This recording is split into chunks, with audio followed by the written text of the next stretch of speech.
মা কালীর নাম দিয়ে নিরীহ প্রাণীদেরকে বলি দিয়ে, পাঠা বলি দিয়ে তারপরে কালী পুজো দেয়। হ্যাঁ, আমি এই পূজারীকে জিজ্ঞেস করলাম একদিন যে দাদা বলুন তো, এই যে আপনি মা কালীর কাছে পাঠা দিলেন, এ কি মা কালী পাঠা খায়? তো উনি বলছে, না দাদা, আপনার কাছে সত্য কথা কই, মা কালী পাঠা বলি খায় না। বলছি দিলেন কেন?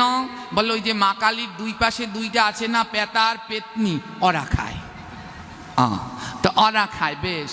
তো আমি বলছি যে আমাদের শাস্ত্রে যারা পেত হয়, ভূত পেত হয়, তাদের উদ্ধার করার পথ কি?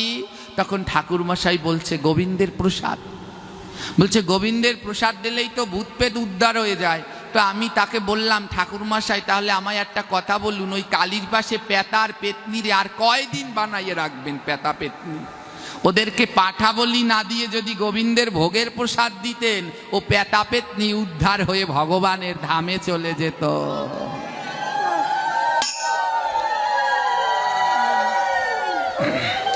তো এই যে যারা এই সমস্ত অপকর্ম করে, ভগবানের দোহাই দিয়ে এই আমিষ আহার করে, এদের কিসের সাধন ভজন বলুন?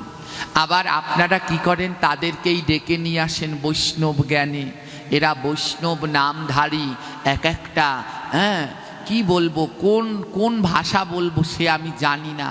বৈষ্ণবের নাম ধারণ করে বসে আছে, কিন্তু আদৌ যোগ্য নয়, এখনো নিজের লোভ সংবরণ করতে পারেনি। তো তারা কিসের বৈষ্ণব? আহারই শুদ্ধ হয়নি।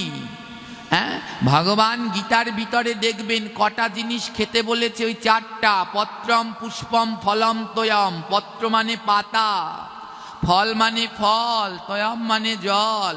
হ্যাঁ, পত্রম পুষ্পম আর একটা পুষ্প, এই চারটা জিনিস। ফল মানে শুধু আপেল কমলাই ফল নয়, কুমড়ো গাছের কুমড়ো, লাউ গাছের লাউ, পেঁপে গাছের পেঁপে, এই সবজি, সব সবজি খাও। পত্রম পাতা, পাতা মানে শুধু তুলসী পাতাই না, হ্যাঁ লাউ পাতা, কুমড়ো পাতা, কত শাক সবজি, এগুলো খাও। আর কি বললেন প্রভু? হ্যাঁ, পুষ্পম, পুষ্পম মানে শুধু ভগবানের কাছে ফুল দেয়া নয়, বক ফুল, কুমড়ো ফুল, কচু ফুল, কত ফুল ভগবানকে নিবেদন করে প্রসাদ পাও। আর জল, এই চারটা জিনিস ভগবান বলছে আমাকেও দাও, তোমরাও খাও।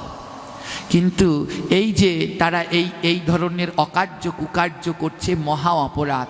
আমি কাউকে নিষেধ করি না, ওই জোরাজোরির মধ্যে নেই যে জোর করে কাউকে।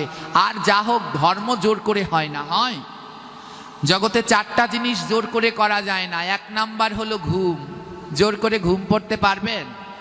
নিজ থেকে ঘুম না আসে। দু নম্বরে প্রেম, জোর করে প্রেম করা